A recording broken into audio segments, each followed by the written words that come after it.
This is Derrick Broze. This is Derrick Broze of the Conscious Resistance. I'm here in Standing Rock. That man is wanted in 5 different countries: Chile, Argentina, Brazil. We've been fighting a long time. We've all lost so very much. So many loved ones gone. Don't you fucking tease that horse! You are not alone. There are pockets of resistance all around the planet. We are at the brink. Above all, stay alive. You have no idea how important you are. If you're listening to this, you are the resistance. Hey everyone, this is Derrick Broze with the Conscious Resistance Network, and today is the 176th episode of the Conscious Resistance Live, my regular podcast where I break down the news from a perspective that is beyond left and right and objective as humanly possible, perspective that is unbiased as humanly possible, and as I said, breaking through the propaganda from left and right.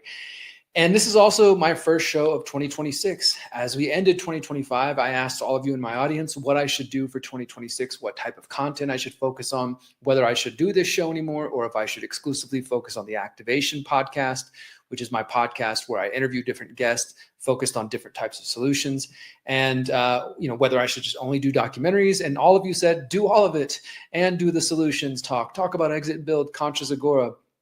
And I am going to do all of the above. But I have been very busy because I've been preparing for the People's Reset, which is the annual gathering that I plan here in Mexico that starts this Wednesday. So as you're listening to this, there's still time to go ahead and get involved. If you want to learn more about that, we'll talk about it in just a second.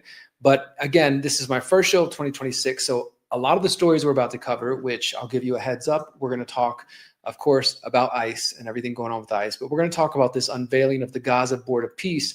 We're going to talk about a new poll showing that young Americans might be waking up. We're going to talk about how the Supreme Court blocked Trump from deploying the National Guard recently. And then, as I said, get into ICE and all of the nonsense, all the chaos going around that, and how it's part of an ongoing psyop to divide you, Americans, and people around the world to support and fight for your own enslavement as Trump builds the technocratic police state. And if you think I'm lying about that, or you don't believe me and you go, oh God, this guy's some crazy lefty, just stay tuned because you will see where I'm going with this. So stay tuned for that. But first off, like I said, the People's Reset is coming up this week, starting Wednesday, January 28th through Sunday, February 1st. But before we get to the People's Reset, what was last week? Think about what happened last week. Oh, the big event everybody wants to talk about, the World Economic Forum, the WEF. That just took place in Davos, Switzerland. And here's the post I made about it for those who are watching on screen. So tomorrow, January 19th, 2026, begins the World Economic Forum in Davos, Switzerland. The annual meeting of technocrats, globalists, Zionists, and crony capitalists is sure to grab the attention of the alternative media and the freedom movements around the world. And I mentioned a few of the talks that I was looking forward to discerning, not actually looking forward to. That included Palantir's Alex Karp talking with BlackRock's Larry Fink, by the way, both friends with Trump. Palantir under Alex Karp and Peter Thiel getting immense contracts under the Trump administration. Peter Thiel and Alex Karp, both steering committee members of the Bilderberg Group as well. Eric Schmidt, formerly of Google, was talking about the future of war. Of course, Trump gave a speech, which was just rambling and kind of all sorts of nonsensical. And then there was a talk about food on the edge, which was about the food supply with AI. But as I write here, however, I will be giving the World Economic Forum only a little bit of my precious attention because I'll be preparing for the more important 5-day conference the following week. And I'm speaking about the People's Reset, a 5-day activation taking place live in Morelia, Mexico, modeled after the World Economic Forum in the sense that we're a 5-day meeting, but we focus on bottom-up, grassroots, people-powered solutions rather than technocratic ones. And there still is time, if you're hearing this, my friends, to come in person if you want to learn from technologists, permaculturists, activists, journalists, healers, homesteaders, solutionaries, and freethinkers. You can still get tickets and come to the People's Reset live in Mexico in case you've got the means to do that. But if you can't make it in person, you can tune in for free on our website, thepeoplesreset.org, starting on Wednesday at 10 a.m., going every day from Wednesday through Sunday from 10 a.m., and then we go to 12:30. So there's about a 2-hour session there where we have several different speakers. That'll be streamed for free on our website. And then we take a lunch break for an hour and a half. We come back at 2 p.m. Central and we go till 5 p.m. So that's 2.5 hour, 3-hour sessions each day, starting Wednesday, 10 a.m., break in the middle, going from 2 to 5. And that's happening Wednesday through Sunday. You can watch all of that for free at thepeoplesreset.org. Go ahead and check out the website. You can look up the speakers. You can look up the main stage schedule. You can learn all about this. Like, my friends, before we get into all this crazy shit, if you are actually looking for solutions, if you're watching the world burn in front of you, if you're watching people abandon principle and show that they don't care about the future of humanity, they don't care about the coming 7 generations, they're just ready to be in their tribalism, their team politics. If you're sick of that and you're looking for real solutions, the People's Reset is the movement you've been looking for. I promise you, if you can come in person, your life will be changed. If you watch online, your life will probably be changed. You're going to get inspired. You're going to get motivated. You're going to get activated, because that's what this movement is about. Trying to get the so-called freedom and truth movements to move beyond just being reactionary and only focused on the problems, to actually focus on what we can do in our own lives. So that's my pitch for it, guys. Thepeoplesreset.org, January 28th to February 1st. You've got a couple of days. Tune in every day from 10 a.m. to 5 p.m. And obviously, I know a lot of you are working during that time. If you can't watch during the actual live stream, you can go down here. I think it's at the bottom. Scroll down and you can find the Odyssey channel. We have a Telegram channel. We have a Spanish Telegram channel. We have an Odyssey channel and a Spanish Odyssey channel. The entire thing will be streamed for free on the Odyssey channel, and the archives will be there. So you don't have to pay a single thing, and you can get solutions in the areas of permaculture, health, empowering decentralized privacy-based technology, building parallel systems, people talking about homeschooling, unschooling, people talking about alternative forms of organizing your communities and your families and your activist groups. All of this for free at thepeoplesreset.org. So I hope you guys will do yourself a favor and check it out. Let's jump into our first story. As I said, this past week was the World Economic Forum. And as part of the World Economic Forum, wouldn't you know it, Trump, besides giving a speech, his son-in-law, husband of his daughter, Jared Kushner, unveils the so-called free market Gaza with coastal towers and data centers. This is coming from MiddleEastEye.net. The U.S. envoy announces a $25 billion plan, which applies the same mindset to Palestinians' enclave economy as Trump's approach in America. And so they have this visual, as you can see here, the new Gaza with these like 3D, these like, renderings of some crazy futuristic buildings and ports. There's going to be a transportation hub. It'll be energy and digital infrastructure. Jared Kushner has unveiled a plan to turn Gaza into a region modeled on so-called free market principles akin to the U.S., complete with tall buildings along the coast and business districts. Oh, do you think there's going to be room for the Palestinians there? Of course not, because as I've been telling you guys for a while now, this technocratic board of peace and this whole thing that Trump's doing is all about putting puppets in there to further control the Palestinians and to use them as a model that they're going to try to export all over the world, as we're seeing now with the IDF and the ICE connection. Jared Kushner outlined the plans on Thursday at the World Economic Forum during the signing of the charter for Trump's Board of Peace. The plan estimated that $25 billion would be needed to develop the Palestinians' enclaves, utilities, and public services. They called for a 6-phase development timeline. Phase 1 in Rafah and parts of Khan Yunis. Phase 2 includes other parts of Khan Yunis. Phase 3 aims to develop refugee camps in central Gaza, while Phase 4 is focused on reconstruction in Gaza City. So they're basically going to put the Palestinians into even tighter little camps, the ones who are still alive and still existing and barely surviving and trying to thrive. They're going to stuff them into little camps wherever they can, and then they're going to build that freaking beachside property that Trump and his family have been talking about. And if you followed me on Twitter and elsewhere, you may have seen last year I shared a video that Trump posted on Truth Social. It was an AI-generated video of him and Bibi Netanyahu, and Elon Musk, I believe, was in it too, sitting down, on the beach and sipping margaritas or whatever on the, the developed beaches of Gaza. This is their plan, guys. I mean, this is what they want to do for, as I said, for all of humanity, but Gaza is the testing grounds for it. So what we're witnessing here, I mean, it's the plan for the future. They even call it a technocratic board, like the Technocratic Board of Peace. The proposal includes building a new airport, port, freight line, logistics corridor, a new trilateral crossing at Rafah, and new roads connecting Gaza's urban centers. They're going to move all kinds of Jewish people in here. They're going to, like I said, push the Palestinians further into camps. It is disgusting. It is disgusting. Here's New Rafah, 100,000 permanent housing units, 200 education centers, cultural, religious, and vocational centers, medical facilities. Who do you think is going to be the ones housing there? It's going to be the Jewish colonizers, the Israelis, and they're going to go ahead and and call in anybody that they can, but they won't be calling for Palestinians to live there. And of course, there is some about this quote from Susan Al-Waha, Palestinian American writer, who said that the plan is to erase Gaza's indigenous character, turn what remains of her people into a cheap labor force to manage their industrial zones, and to create an exclusive coastline for tourism. And she says, quote, indigenous traditions and social fabric of this land will be utterly obliterated. And so you can see here she is posting the same pictures we see of the New Gaza, Rafah master plan, all this whole thing. That's what this is about, guys. And they are going to wipe out any traces of Palestine. They say they're going to demilitarize and disarm Hamas, but really it is going to be about bringing in their own people. This is just more colonizing, more conquering of Gaza. And it's disgusting to see, my friends. But I mean, at this point, what else do we expect from the Trump administration? And I do want to point out, again, because I'm going to come back to this point a few different times, that this is just one example of how Trump is connected to the so-called globalists. There's this whole meme going around that the globalists have been defeated, and Trump's speech and some of his recent actions have shown that globalism is dead. And in fact, I posted this on Facebook.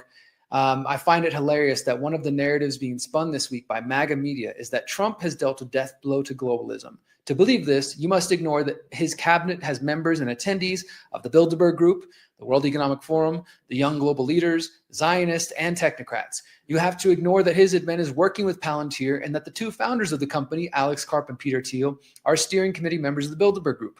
Globalism may have a new face, but it's not dead. The technocrats are simply stepping up to steer the ship with Trump as their puppet.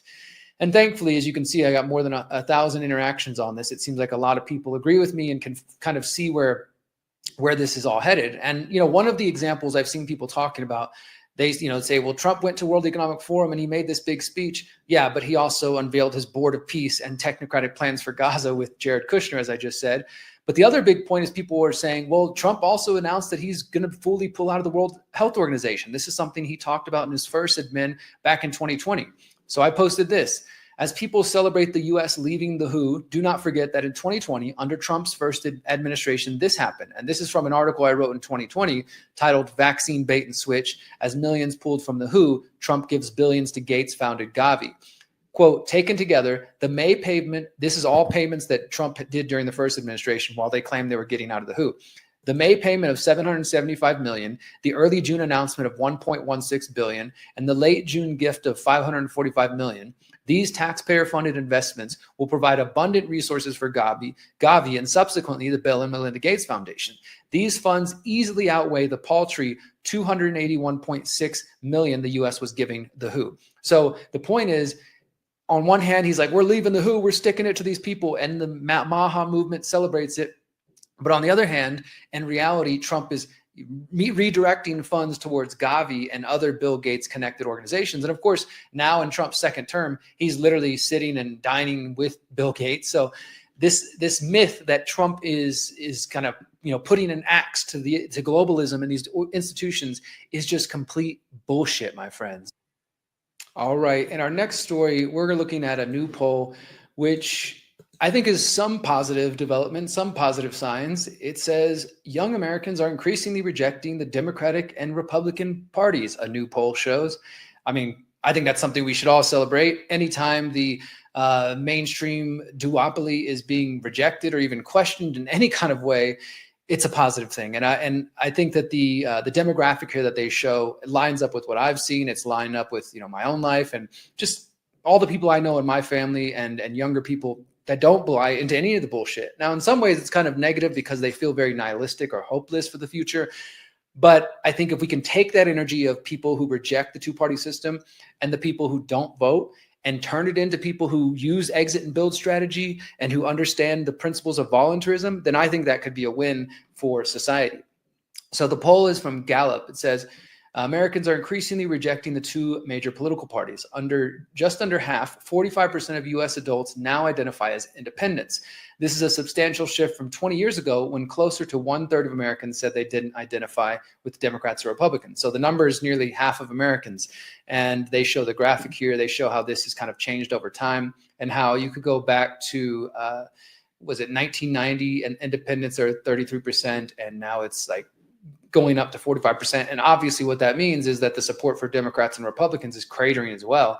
So it's really only a quarter of the country each. One quarter supports Republicans, one quarter supports Democrats, and half the country is against both of them. This group appears to be increasingly driven by their unhappiness with the party in power. That's a dynamic that could be good for Democrats in this year's midterm elections, but it doesn't promise lasting loyalty. And this is sort of the one downside is they're taking this poll right now while people are pissed off about Trump and for different reasons. I know it's hard for a lot of the MAGA crowd to understand this, but middle America, average Americans, just sort of, normie Americans who don't really pay that much attention, who were disgusted by a lot of the things they saw from the left and from progressives during COVID 1984, and then joined this coalition for Trump. They're starting to be disgusted by a lot of things they're seeing from Trump. And so they're probably going to go back to the Democrats during this next stupid election later this year. And people will just keep going back and forth. I don't think that's a positive development. And I think if you had taken this poll during the Democrats, you would see a similar sign that people would be, I'm sick of both parties, but if I have to choose, I'm going to choose the Republicans. Because that's basically what this one shows, is that if you push the people who say, look, I don't identify with any party, according to this poll, they would choose, if push comes to shove, they would choose to be identified with the Democrats more than the Republicans. Independents have gravitated towards the Democrats over the past year when asked which party they lean to, Gallup found, but attitudes towards the party haven't gotten warmer. So it's basically just, all right, if you put a gun to my head, I'll choose the Democrats over Trump, but I don't really like either one. Young people in particular are rejecting the parties at much higher rates than older generations. More than half of Gen Z and millennials identify as political independents, while a majority of older generations still side with the party. God dang it, Gen X and boomers, why are you holding on to the political system? That's different from the past when more young adults identified with the Democrats or the Republicans, and part of the reason why frequent dramatic swings in political power may become increasingly normal, because people just, like I said, it's a positive sign. They're starting to question the system, but they still are yo-yoing and bouncing back and forth between the two parties. And ultimately, they're not abandoning the system, because so many people have been taught that, well, we got to do something, right? And voting's better than quote unquote doing nothing, when in reality, not voting, not participating in the system is one of the best things you could do instead of supporting these crooked, corrupt parties. Democrats regain the edge with political independents. Independents have long been the largest political group in the U.S., and their numbers have increased over the last 15 years, but often they're more inclined to side with one party over the other. This year, the Democratic Party has gained that partisanship edge. When independents were asked whether they lean more towards the Democrats or Republican Party, nearly half of them, U.S. adults, now identify as Democrats or lean towards Democratic Party, while 42% are Republicans or lean Republican. So it's still a pretty good split that these people who call themselves independent, push comes to shove, some go Republican, some go Democrat, but 5% more go towards the Democrats right now.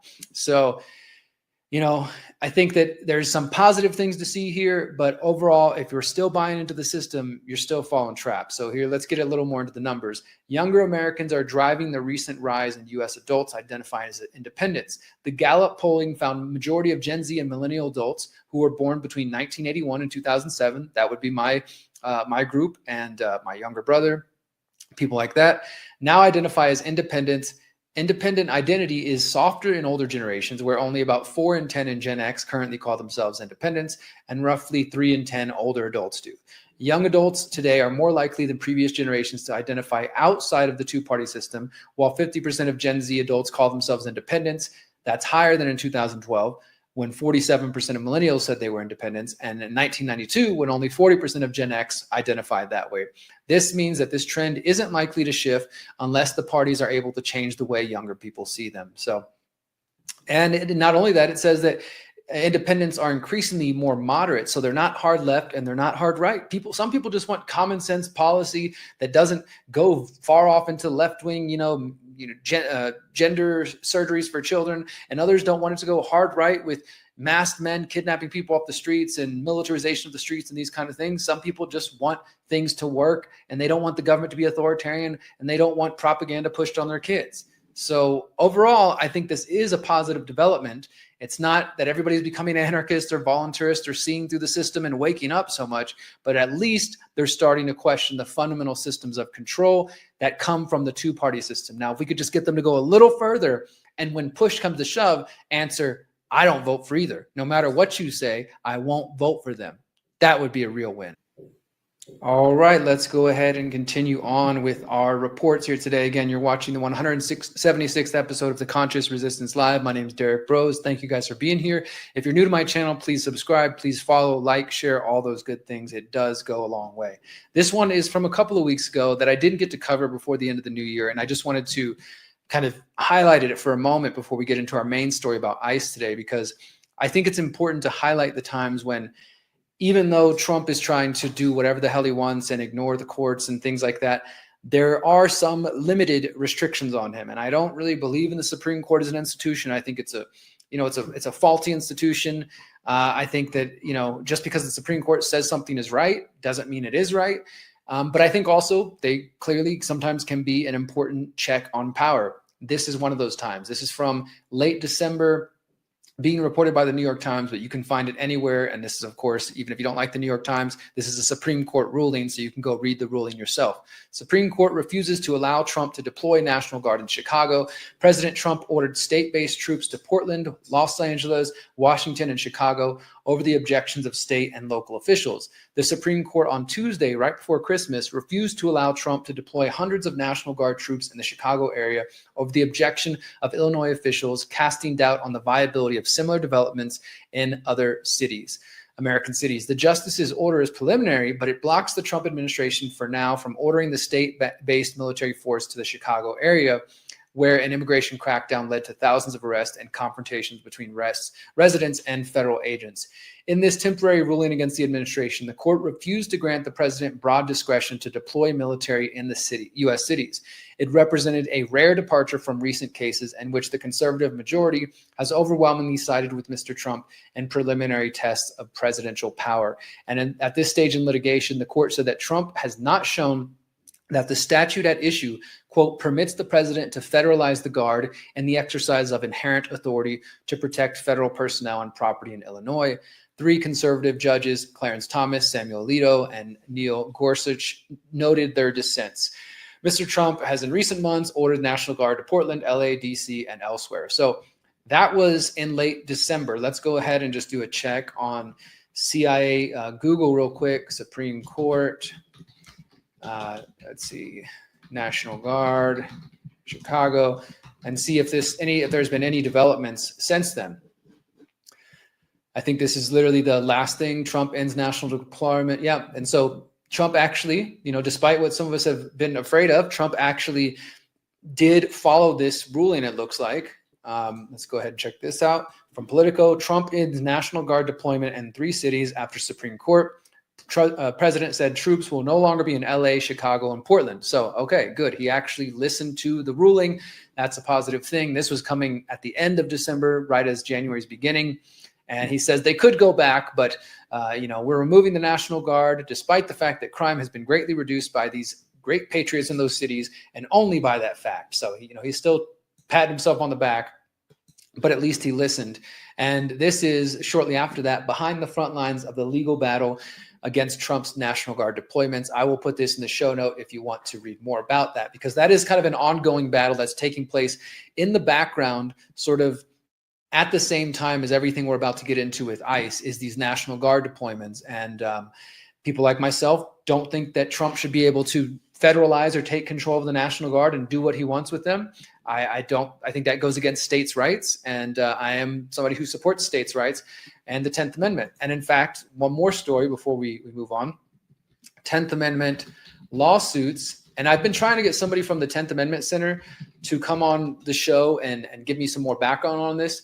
But here's sort of the latest things that we have on this. Minnesota and Illinois invoke the 10th Amendment in lawsuit against Trump to try to block federal agents in their cities. Here's why that matters. So that was January 15th. So 10 days ago, those lawsuits were filed.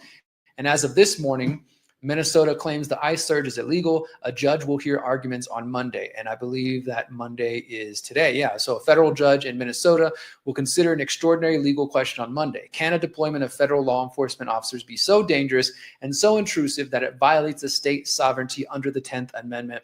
That's what lawyers from Minnesota and Chicago and elsewhere are arguing. We're going to see. I don't think there's been any update as I am recording this. This is being recorded on Monday afternoon. So maybe by the time you're hearing this Monday night, there might have been an update. I will be following this, but I hope that the states' rights issue argument does work. I know some of you will say federal supremacy and all this bullshit, but the federal government was never meant to be, this massive titan that could override what the states want. The whole idea of the United States is that the states were sovereign and independent and essentially on like countries of their own that have their own rules, have their own regulations, and the federal government sort of oversees them and they all agree to come together. But this is why we need a movement back towards the idea of secession and more people recognizing that states have the right and the power and the authority and I think the duty to secede when the federal government gets out of control like this. So we will keep you guys updated as that develops. I'm going to be reading more about that today.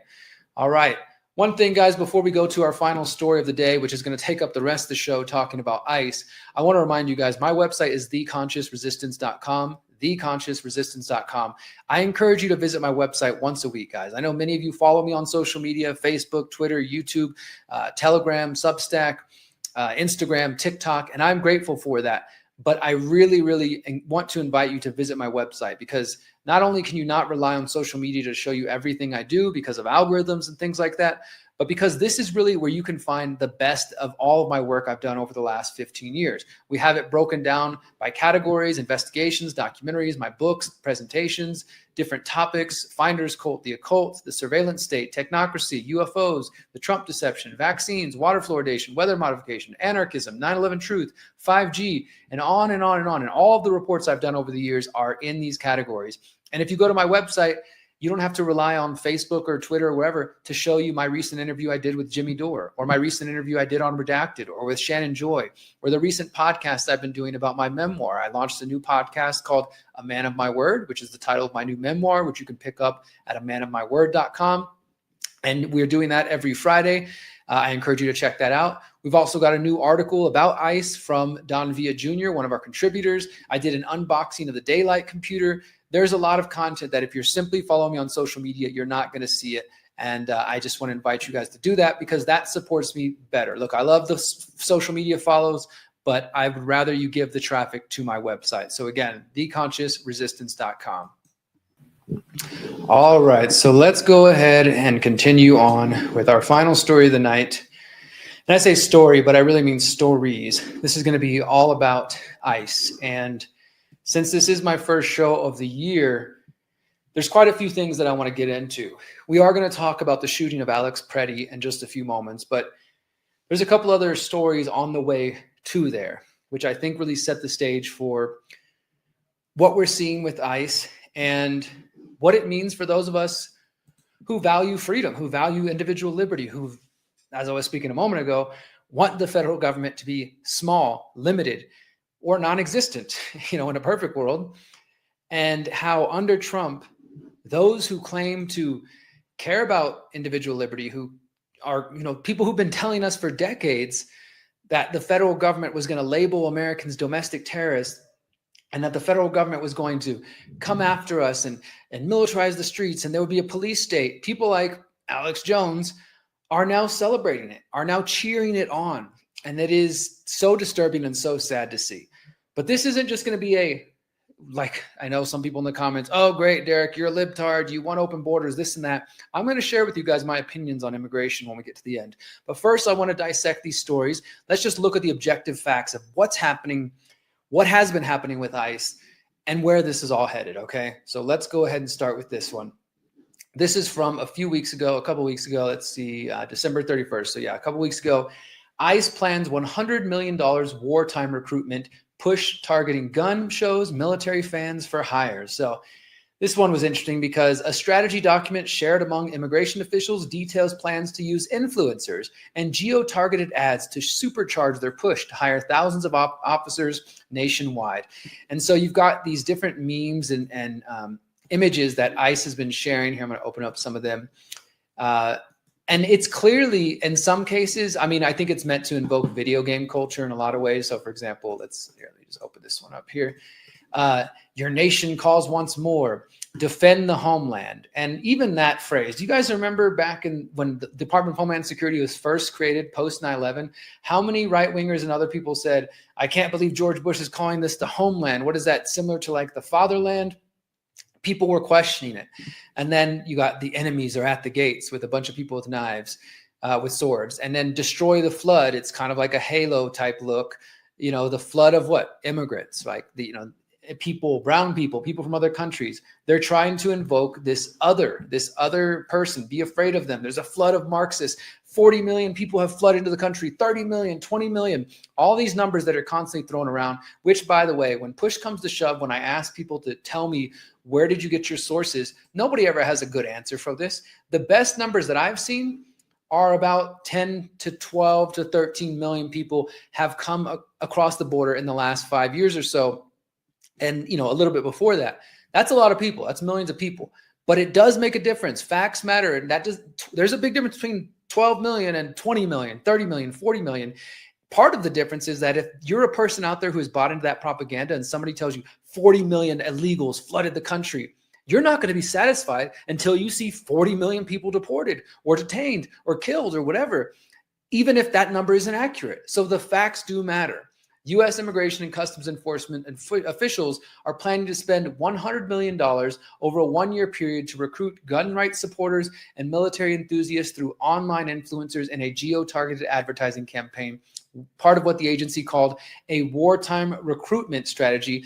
It said was critical to hiring thousands of new deportation officers nationwide. The spending would help President Donald Trump's mass deportation agenda dominate media networks and recruitment channels, including through ads targeting people going to UFC, listening to patriotic podcasts, people showing an interest in guns and tactical gear, according to a 30-page document distributed among officials this summer detailing ICE's, quote, surge hiring market strategy. DHS has spoken publicly about its fast-tracked effort to significantly increase ICE's workforce by hiring more than 10,000 new employees. A surge promoted on social media with calling for recruits willing to perform their, quote, sacred duty and to defend the homeland by repelling foreign invaders. The agency currently employs more than 20,000 people, according to ICE's website. But the document, which was first reported by the Washington Post, reveals new details about the vast scale of the recruitment effort and its unconventional strategy to flood the market with millions of dollars and spending for Snapchat ads, influencers, and live streamers on Rumble, of course, on Rumble, MAGA Rumble, Peter Thiel-funded Rumble, a video platform popular with conservatives. Under the strategy, ICE would also use an ad industry technique known as geofencing to send ads to phone web browsers and social media feeds of anyone who goes near military bases, NASCAR races, college campuses, or gun and trade shows. So clearly they're trying to target a very specific type of person. Somebody from the South goes to NASCAR races, hangs out at military bases, goes to gun and trade shows. Obviously, not all people going to gun shows are right-wingers. I'm not trying to say that, but there is clearly a personality type, a profile that they are trying to target their ads to. The document was distributed among ICE officials in the days after the agency published a request for bids seeking contractors who could use, quote, precise audience targeting, performance media management, and results-driven strategies to accelerate the achievement of its recruiting goals.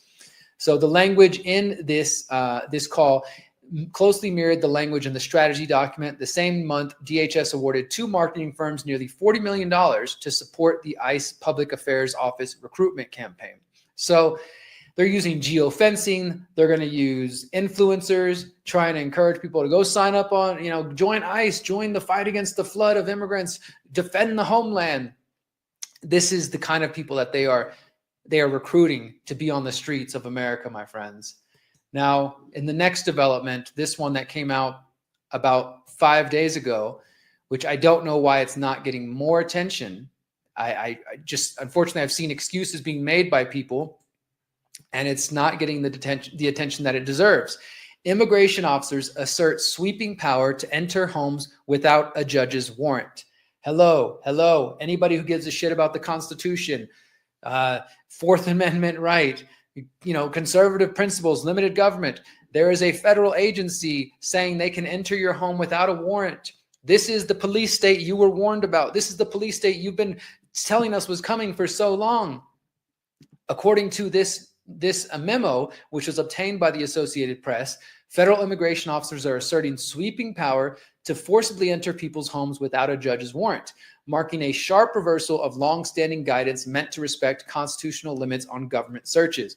The memo authorizes ICE officers to use force to enter a residence based solely on a more narrow administrative warrant to arrest someone with a final order of removal. A move that advocates say collides with Fourth Amendment protections and upends years of advice given to immigrant communities. So let's read that sentence carefully.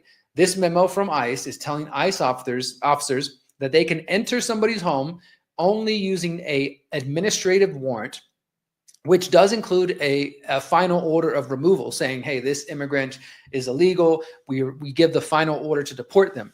But it's not a typical warrant that most people would think is needed to get into your home. It is what is known as an administrative warrant. So let's get deeper into this. For years, immigrant advocates, legal aid groups, and local governments have urged people not to open their doors to immigration agents unless they are shown a warrant signed by a judge. This guidance is rooted in Supreme Court rulings that generally prohibit law enforcement from entering a home without judicial approval. So again, you want a warrant, go see a judge, get a warrant from the judge, not some administrative warrant. The ICE directive, though, in this new memo, it directly undercuts that advice at a time when arrests are accelerating under Trump's administration immigration crackdown. The memo itself has not been widely shared within the agency, according to a whistleblower complaint. So this is the thing. This is all based on a whistleblower complaint. This is not just the Associated Press making shit up. For those of you who say, oh, AP is not a good source, which I've already heard more than enough on Twitter. According to the whistleblower complaint, this is, we don't know if this memo has been shared widely, but its contents have been used to train new ICE officers who are being deployed to the cities and towns as part of Trump's crackdown.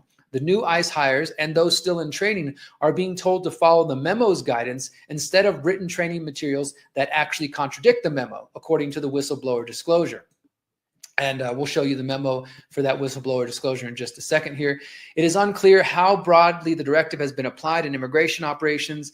The Associated Press witnessed ICE officers ramming through the front door of a Liberian man, Garrison Gibson, with a deportation order from 2023 in Minneapolis on January 11th, wearing heavy tactical gear with their rifles drawn.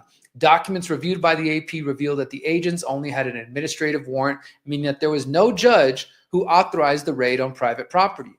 This change is almost certain to meet legal challenges and stiff criticism from advocacy groups and immigrant-friendly state and local governments that have spent years successfully urging people not to open their doors unless ICE shows them a warrant signed by a judge. The Associated Press obtained the memo and the whistleblower complaint from someone in Congress who shared it on the condition of anonymity to discuss sensitive documents. The AP then verified the accounts in the complaint.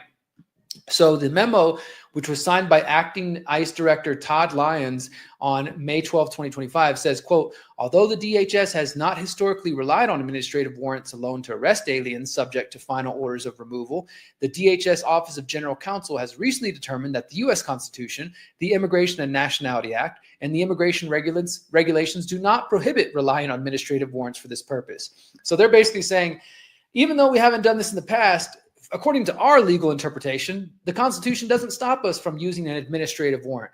They're going to argue in court, I'm sure, once this gets tested in court, which it will eventually, that, well, the Constitution never specifically says it has to be signed by a judge.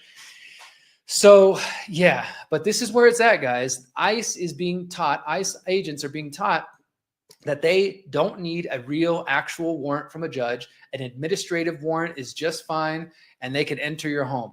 And you better believe we're going to end up in a situation where somebody who has a gun sees some masked men coming into their house and they try to shoot and they get killed by ICE, and it turns into another bloodbath like the ones we've been witnessing recently. And it's sad to say, guys, but this, to me, this is a huge story. And I wish more and more people in the independent media, the truth movement, were paying attention to this and not making excuses. Because as I said, all I've heard is freaking excuses over on Twitter and even some places like Facebook and elsewhere. Now, one other one before we get closer to talking about Alex Preddy here. This is coming from NPR. Again, not my favorite source, but you can search around, guys. This is being reported many places. Native Americans say they're being swept up by ICE. This was reported on January 15th. This week, the Oglala Sioux tribe said tribal members were detained by ICE after raids in Minnesota. And then this is an interview. It says, then President Trump is threatening to send military to Minneapolis. And so this is, it's just them talking about it. Here's another update on this. Oglala Sioux president walks back claims of DHS pressure, member arrests. Now, so this is an interesting development. This was reported shortly after that. The president of the Oglala Sioux tribe has walked back claims he made in a memo and press release earlier this week that immigration enforcement arrested 4 tribal members and that the federal government tried to extract an immigration agreement out of the tribe in return for information about their members' whereabouts. The DHS said it can't verify claims that any of their officers arrested or even encountered members of the tribe or found anyone in their detention centers claiming to be a tribal member. They denied asking for any kind of agreement. Tribal President Frank Starr comes out, has not responded to repeated requests for comment, including after his updated memo was released on Thursday. The accusations of arrest came at a time when many Native Americans are already concerned over Trump's immigration agenda, and some tribes have grappled with whether to engage in agreements with DHS tied to the crackdown.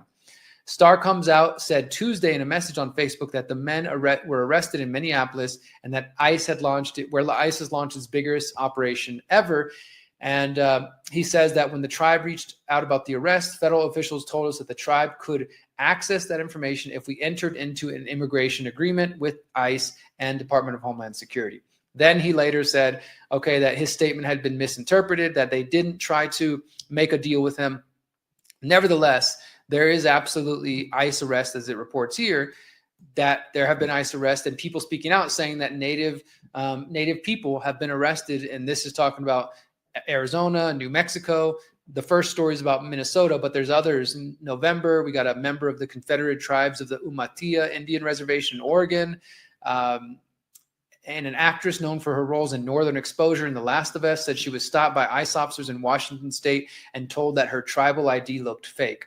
So this is happening. There's definitely Native Americans, the people who've been colonized and been in this country forever, are being profiled. They're being, targeted just like everybody else. And because that's the problem with this whole thing is we're back to post 9/11, racial profiling people by their skin, all these things. This is what's happening. And unfortunately, it's being allowed. And how is it being allowed? That's what our next article here focuses on. This is from The Atlantic from late December. Why the Supreme Court is giving ICE so much power. I'm going to put these, all the articles are going to be in the show notes, but I encourage you to go read them yourself. Do the due diligence. Don't just listen to people like me and then think you've got it all figured out. Don't just listen to MAGA media and think you got it all figured out. Don't just listen to people who are, completely anti-ICE and make your opinions. Read the material, read the historical precedents, read the case law, then form your opinion. Why the Supreme Court is giving ICE so much power. The Constitution inarguably applies to federal immigration agents, but the Supreme Court has taken away the hope of ever holding them to that standard. And so it just does a little brief recap. As we know, ICE has detained suspected illegal immigrants without cause, including U.S. citizens and lawful residents.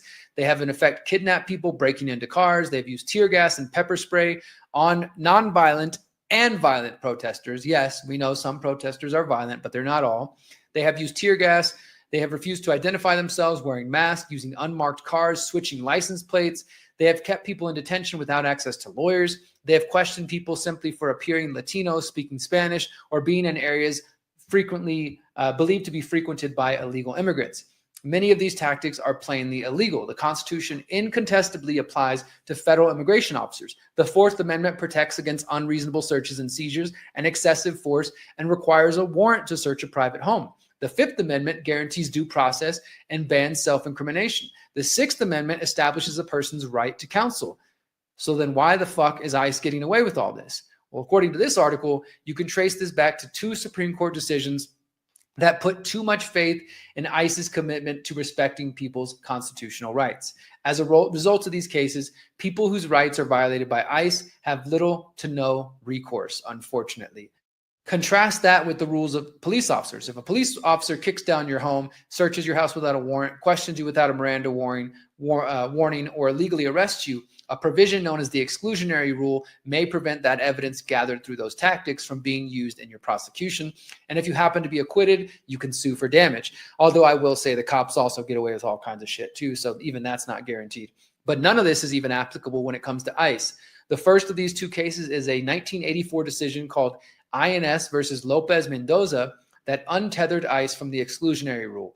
In a 5-4 opinion, Justice Sandra Day O'Connor rejected the exclusionary rule for immigration courts, instead saying that, quote, a deliberately simple deportation hearing system instead of immigration courts. And in a typical criminal case, the exclusionary rule is designed to deter police misconduct. The idea being that the police will avoid such conduct if it risks undermining their conviction. But for ICE, the court decided that such a deterrence is not necessary.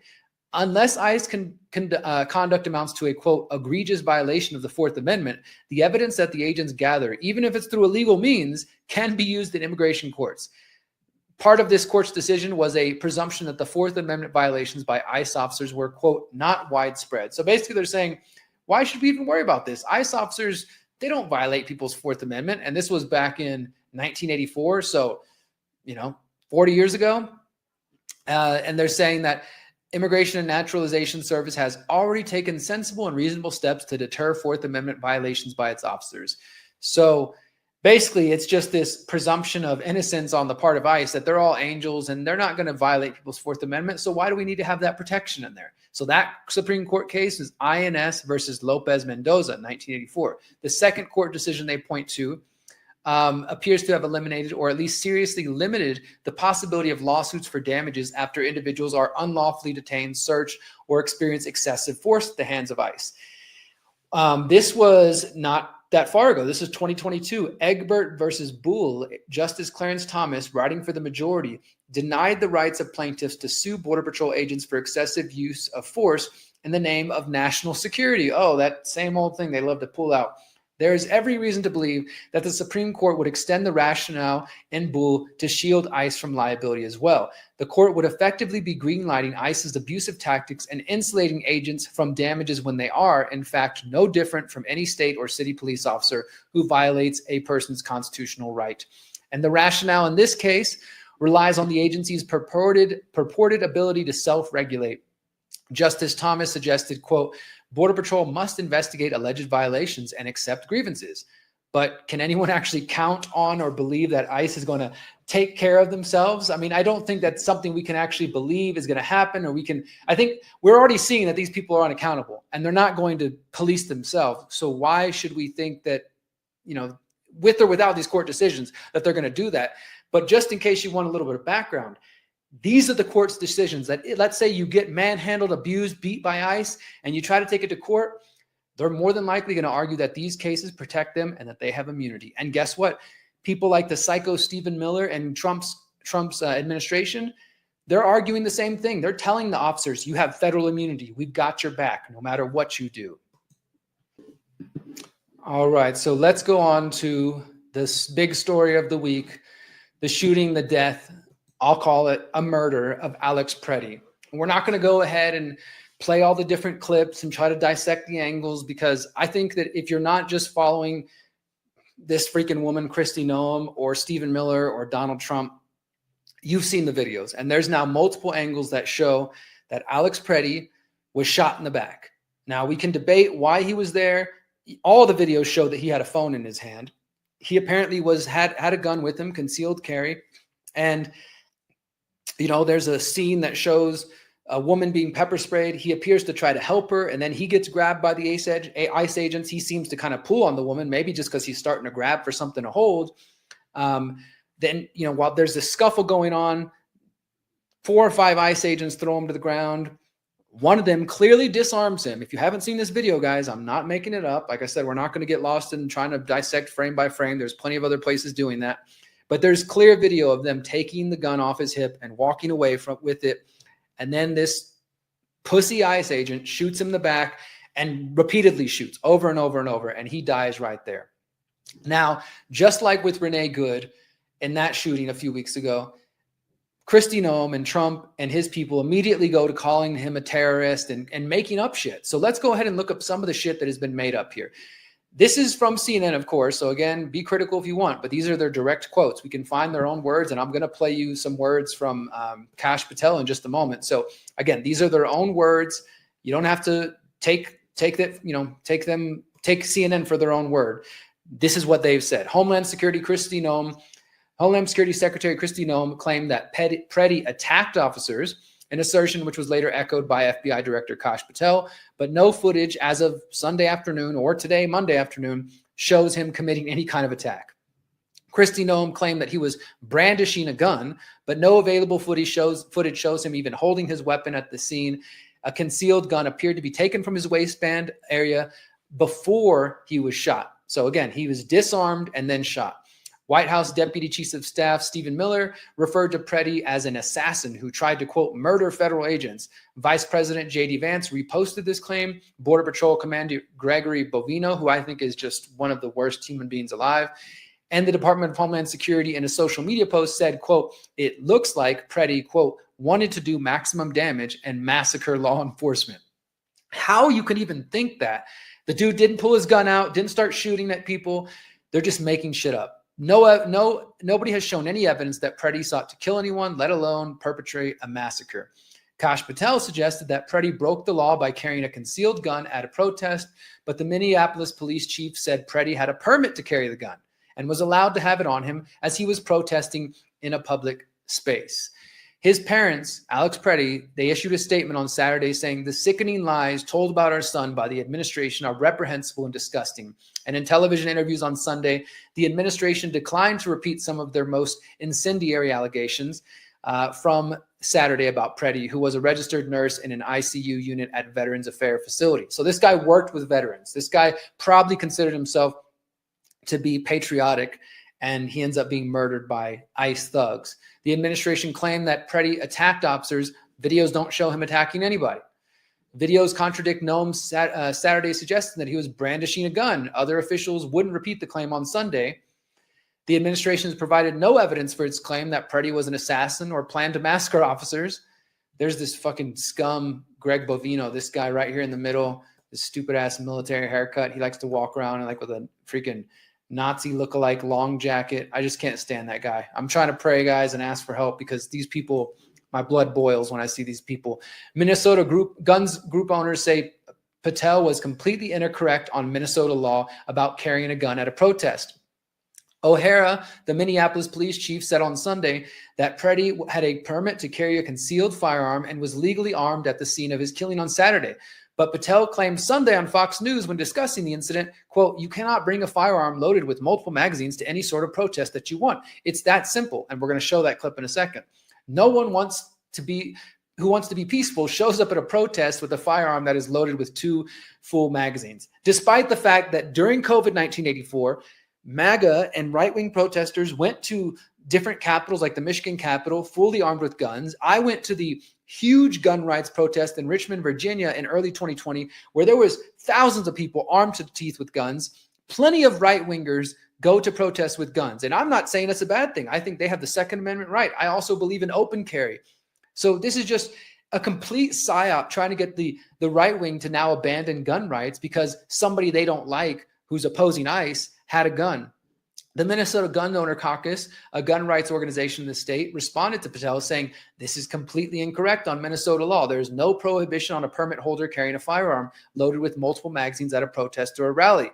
And the national organization Gun Owners of America posted on X on Saturday, the Second Amendment protects Americans' rights to bear arms while protesting, a right the federal government must not infringe upon. I mean, it is just so sickening to watch these liars say this crap. You know, it's just so full of shit. In fact, I'm going to go ahead and maybe retweet this in a moment. I want to read the whole thing before I share it out there. But you can see that there are gun groups who are actually calling this bullshit out. We're going to talk more about Kash Patel in just a moment. Let's go ahead and go on. Now, I wanted to share a little bit of my personal experience about why this has kind of been affecting me, or at least, how it relates to my personal experience. And so I'll just read this post I made on Facebook and other social media. I've been thinking a lot about why the shooting of Alex Preddy bothers me so much. Obviously, the loss of human life at the hands of the state is always an injustice, but it is also deeply personal for me. Here's why. And some of you might remember this. In 2016, as I was just starting to put together my thoughts around, I'm going to sort of read it and then also just communicate it in my own words. You guys know that in 2016, I was developing freedom cells. It's been 10 years of freedom cells. And one of the first things that I was talking about was, how do we organize against violent cops? And so I had videos literally called How to Organize Against Violent Cops. I gave speeches and talks about how we need to come together, and in a decentralized way, we need to disarm cops, or to at least help people who are being abused by them. Now, I know that this is very controversial, but it's something that I believed then and I believe now. And this is because there was, Eric Garner and other killings by the police at that time. And I found myself asking, what would I do if I saw a cop killing somebody in front of me? Would I stand by silently? Would I film? Would I intervene? And unfortunately, shortly after this, I had my chance to find out, guys. I actually, November 15th, 2016, I'm going to go ahead and pull this up. I was at a protest in Houston where there was, peaceful protest. People were protesting in support of the Standing Rock Sioux and against the Dakota Access Pipeline. I was there documenting for about 2 hours, and it's just prayers, it's marches, it's songs. And then the next thing you know, some Houston Police Department officers got some dude on the ground, choking him, beating him. It was starting to get violent, right? And first he's on the ground, and people are like, hey, look there. And I witnessed the whole thing. And I'm going to go ahead and put some of the video here on screen now for you guys. I witnessed this whole thing, and it was, this is after I'm literally asking myself, what would I do if I witnessed somebody being beaten up by the cops or abused by the cops? And then days later, I witnessed this scene. So I'm going to go ahead and just show this, and I'll narrate it. So you can see right there on screen, there's some guy being smashed up against the wall. The cops are starting to, push him around, and I'm on the other side of the street. He's yelling, help, help, help. And they're trying to just, be rough with him. Now, what started this incident, I would later learn, is this guy was walking by, and there I go running into the scene. And here you can go. Here's split screen with my camera. You can see on the right side, I'm right in the cop's face, and you're not hearing the audio, but I'm screaming, fuck you, let him go, let him go. And there's some guy yuppie downtown trying to cool me down or chill me out. I'm telling them, let him go, chill the fuck out. We will disarm you. I definitely lost my cool. I'm willing to admit that. I was calling them pussies. I was saying all kinds of things I don't normally say. And this is 10 years ago. So this is 31-year-old Derrick. And I was definitely, I think, probably a little more radical and angry. But like I said, and here's the moment where you can see if you look on the right-hand side of your screen, I'm smushed up against the wall. Now I'm behind the guys. The cops are trying to manhandle him. I got kind of caught up in the middle of it. And I'm yelling at them, and I'm telling them, like, let him go. This cop's trying to grab me. I'm just trying to get away from him. I'm getting right in the face. And right at this moment, if you look on the right side of the screen, you can see it's sort of hard to see it, but I put my knee into the cop's back for like half a second. And then I thought better of it, and I pulled back. And anyways, then the horse cops start to show up. The scene just gets wildly out of control. And I'm terrified, and I think a lot of people are terrified that this guy might be, killed right there in front of all of us. So here I am. I'm trying to get around the cops. I'm dodging these horses' asses and trying to film underneath them. And just the cops are trying to get in my face, as you can see here, trying to step on me. And I'm just doing what I can to get as close to the scene as possible. Here they go. They want to block me. And so the short version of the story is that basically, as I did this, eventually the cops say, get him, get him. They start trying to run over me. They start focusing on me as I'm filming.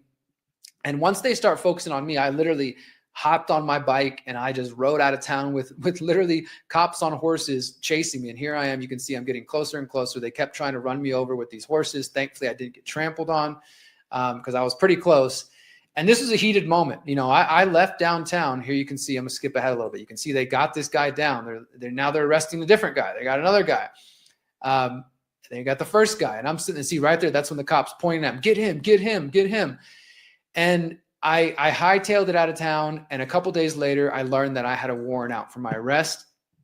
And basically, for the next year, all the way from November to August 2016, HPD claimed that I had assaulted this officer.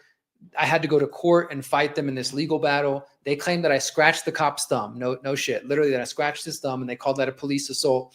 And I ended up having to go to court, and a jury of my peers found me not guilty. And, the whole thing came to an end.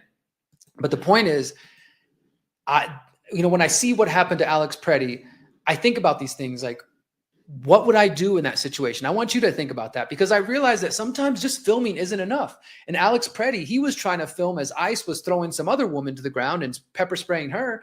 And then he sort of intervened. I don't think he impeded their duties, as people are saying, but he did step in and like, hey, yo, chill out, which I think what any moral good person does. And that's what I was trying to do in that situation.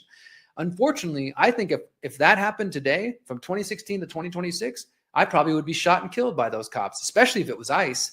And so when I see these situations unfolding, it really does hit me deeply, because I don't think I can sit still in a moving train or be neutral when there is increasingly tyrannical and violent things taking place. And so I've just been reflecting on it a lot. And maybe you guys totally disagree with that sentiment, but we're going to go through here now. And I want to show you guys a couple of other Facebook posts I've been making as I've been sharing my thoughts, and they've been getting a lot of attention. And we're going to play a clip from Kash Patel in just a second, but let's go ahead and check out this post I made on social media recently.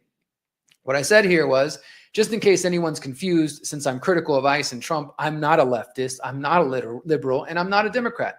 I don't support transgender surgery for kids. I don't support vaccine mandates. I don't support free healthcare. I don't support banning guns. I'm an anti-authoritarian, anti-statist voluntarist. And if you're following me because you think I'm on your side, you're going to be upset sooner or later. And as you see, this has got 2,000 likes and hundreds of comments. And so people are, people are realizing that we don't need to fit into a box. And the reason I felt the need to post this is because since I'm being critical of ICE, I can't tell you guys the amount of times I've been called libtard, dumbass, blah, blah, whatever. I mean, you guys know, you've seen this happening. As I posted here, from 2020 to 2024, my left-leaning friends and followers called me MAGA and right-wing for marching with people protesting COVID-1984. And now since 2025, I've been labeled leftist Democrat for opposing Trump's authoritarianism, and back and forth it goes.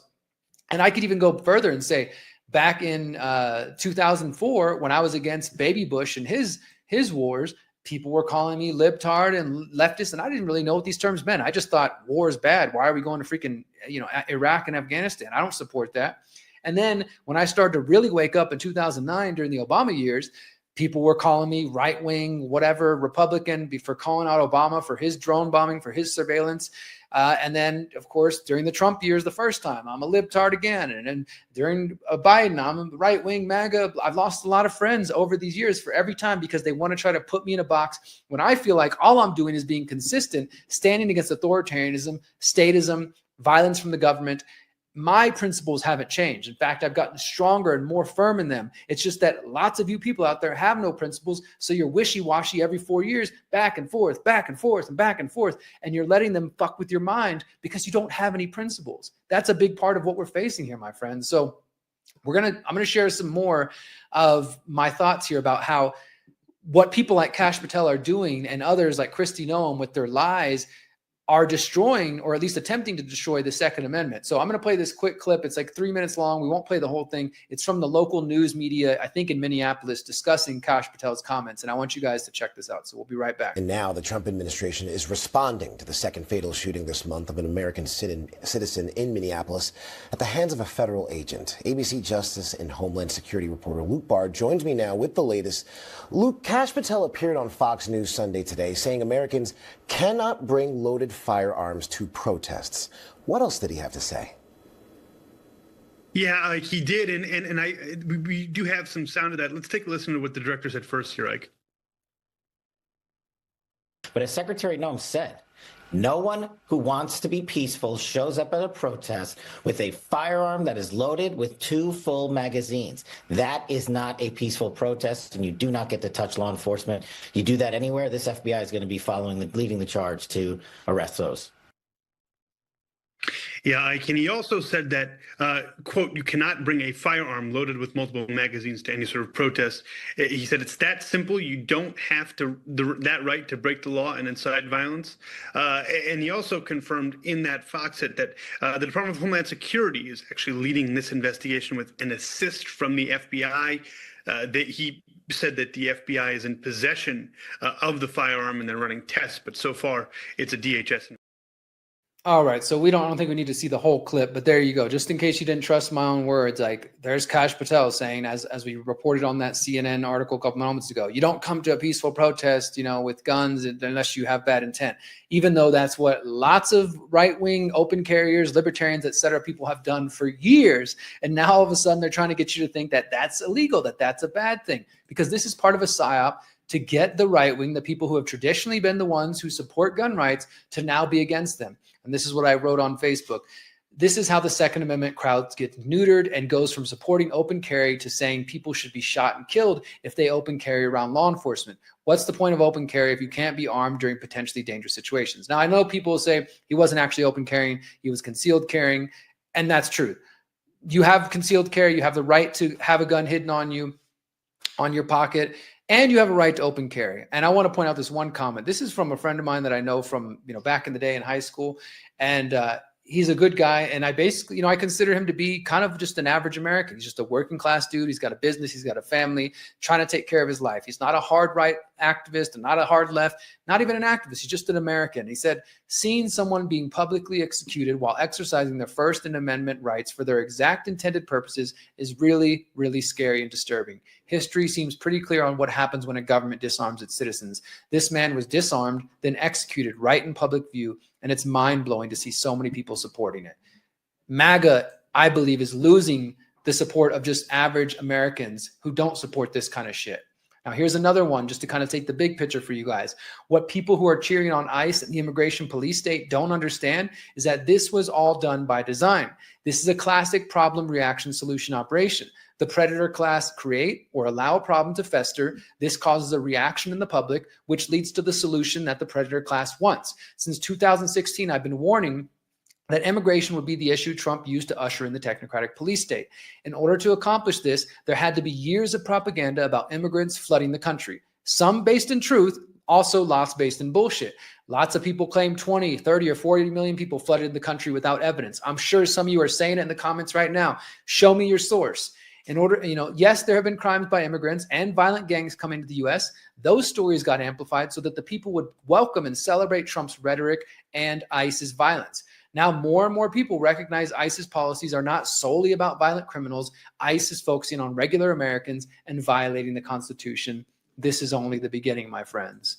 And one more here, just so you understand where I'm at and what my position is, let me make it clear. I couldn't give a fuck if anybody's only crime is illegally crossing the border in the U.S. If a person crossed the border without permission and has spent years being a good person, maintaining a job, not committing crimes, paying taxes, not that I recommend paying taxes, etc., I don't think they should be targeted. I don't care if the law is the law. Now, if someone crossed the border without permission and has committed actual crimes, actual initiations of aggression or violence, then fuck yeah, get them out of here. I know you don't all agree, but that's my stance. And on top of that, if Trump really cared about the immigration problem, his administration would fix the immigration system rather than flexing authoritarian. If Trump wants to fix it, why did the big, beautiful bill have a cap of 800 immigration judges? This isn't about fixing the immigration system, but expanding the police and surveillance state. That's what it comes down to, my friends. That's what this is really about. And I've been warning you guys since Trump's first administration that he was a psyop, that he is a controlled opposition puppet of the technocratic New World Order. And he's surrounded by them, by the Bilderberg members, World Economic Forum members. He's announcing his freaking Gaza Board of Peace technocratic plan at the World Economic Forum. He's working with Bilderberg members, World Economic Forum, young global leaders, Zionists, technocrats, and they're building this immigration police state. But it's not just about immigration. That's the excuse. And it's not just about illegals or brown people or whatever the fuck you've been propagandized to believe about. It's going to come after you and your family if you support this. So look, you can be somebody that is against illegal immigration and open borders, and you can stand against the police state and the authoritarianism. And I think that is where most average Americans are. They don't necessarily want the borders flooded open. Again, I'm an anarchist, so I don't want government and control of freedom of movement in my perfect world. But I get that's not the reality we're in, and I get that's not what everybody wants. Most people just want common sense border policy. They don't want militarization of the streets. They don't want this flexing of authoritarianism. They actually want the system to work. I think it's broken by design, and that's where we're all headed. But that's the truth, guys. So if you're falling for hard left or hard right or one part of the psyop, you're being played, my friends. You don't have to choose. You don't have to put yourself in a box and be psyoped into this civil war that they would love to happen, because that's definitely what these psychos want. Now, guys, as we wrap up the show, I want to let you guys know, if you want to support me, one of the best ways to do it is to buy shirts from our website. Go to theconsciousresistance.com, check out the shop. We got 8 different shirt designs. We got more coming. And we just added, it's not on the website yet, but if you want one, you can email me and we'll get it set up. We did just add 100% cotton. You can get it's a charcoal gray color, 100% cotton, made in the USA, of any of these shirts. Liberate all life. You are a creator. Exit and build. You are beautiful. You are powerful. You're free. The conscious resistance. No masters, no slaves. Holistic anarchism. Revolution without healing is a recipe for disaster. Any of these shirts you want, you can get it in the colors that you find on here, or you can get it in a gray charcoal, 100% cotton, made in the United States. So let me know. And that's one of the best ways to support my work, besides sharing my content. The final note I want to make, guys, after we've talked about all this crazy shit tonight, is I've got a little bit of positive developments in my own life. This past week on the Conscious Agora land, we started to get our roads paved, both external roads. This is a road outside of our property here in Mexico, which has been extremely rocky and bad and hard to get to. It has just been smoothed out. Now they're going to be adding some gravel soon. There you can see the machines. We actually brought them. That's my love and our pup. We got the machines to come onto our property and to start paving some of our internal roads, as you can see right here. And you don't have a before picture, but I mean, these have been rough, rocky, hard, difficult roads, uneven, and they smoothed it all out now. And it's a huge step for us. And you can see us walking there. Here I am in the back. Let me go ahead and open this picture up a little better. That's me back there carrying a sack of avocados on my back. And big developments. So while the world's getting crazy, I'm working on the Conscious Agora. We're building what we believe is going to help us, take on the crazy insanity of the world. That's where I'm focusing my energy, guys. And as I started this show today saying, the People's Reset is really where my focus is going to be. I decided I wanted to record this week because there's so much happening. But for the rest of the week, you're not going to hear from me, because I will be at the People's Reset starting on Wednesday. Once again, you can tune in for free at thepeoplesreset.org, thepeoplesreset.org, starting Wednesday at 10 a.m., going till 5 p.m. with a break at 12:30. All of it will be streamed on our website or on the official Odyssey channel. It'll be available on the archive, so you can watch it for free. If you're tired of just worrying about the problems and you want some solutions, guys, tune in to the People's Reset at thepeoplesreset.org, guys. And I really, really hope to see you there. I'm excited to be gathering with hundreds and hundreds of people from dozens of countries, focused on solutions, conscious music, workshops, community, good vibes. Man, it's going to be an awesome time, and I wish you guys could be here. If you're coming from my Conscious Resistance audience, come say hi to me. If you're going to be on the stream, say what's up to me. I'd love to see you guys there.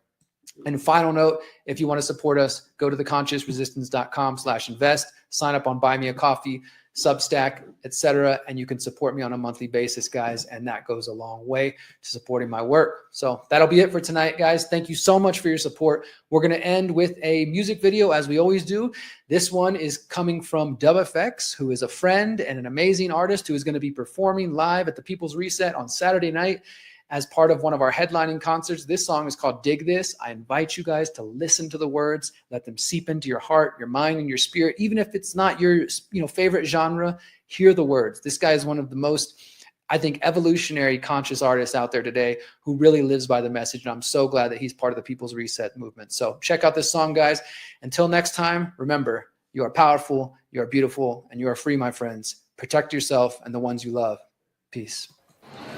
Okay, let's go. Let's go. How do we look? You look good. But dig this. It's all inside of you. You know just what to do.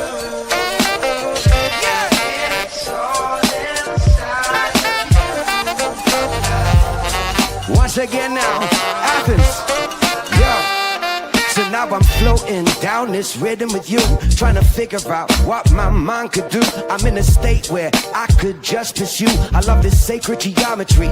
My curiosity has got me So I open up my eyes. I'm looking down as I'm floating through the sky. I see the ground and I'm waving it goodbye with a smile on my face. Wait, I'm way too high. How did I get here? Where am I going? I'm getting scared here. Why am I floating? What if I disappear into the unknown? Maybe this is just my fear keeping me broken. Now I've awoken, I'm open to the spirit. No, I won't inhibit. My mind, I push the limit. I'm totally implicit, finally within it. Now I've got the knowledge, all I need to do is bring it back. Wait, what was I saying?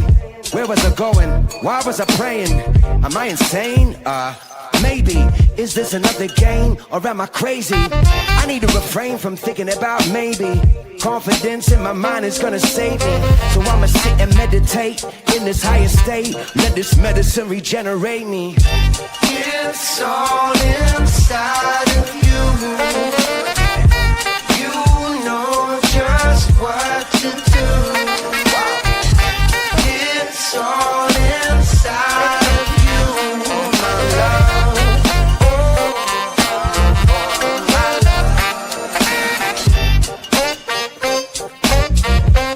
Right. Yeah. Okay. Because I woke up in a daydream. Nothing really is what it may seem. My mind shooting light like a ray beam. And opening my heart is the main theme. And everyone around me's on the same team. Cause psychedelic therapy's the regime. My heart is a racing like a chase scene. And even though it sounds kinda extreme, well, I can feel the love shining through. I feel it for you, every man, woman, child, every animal and mineral. I feel so connected to you, it's so true. Love is the only way through. Now I see it all before me. I'm a guarantee, I'm a devotee to the we. There's no I in team. I'ma push forward for the dream to let this all be trauma free. It's all inside of you. You know just what to do. It's all inside of you, my love, my love.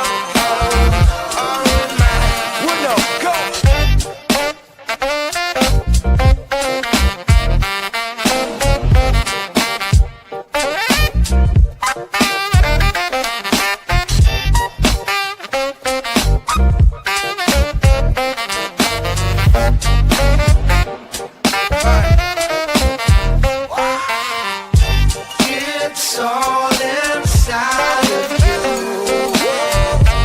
You know just what to do. It's all inside of you, my love, my love, my love.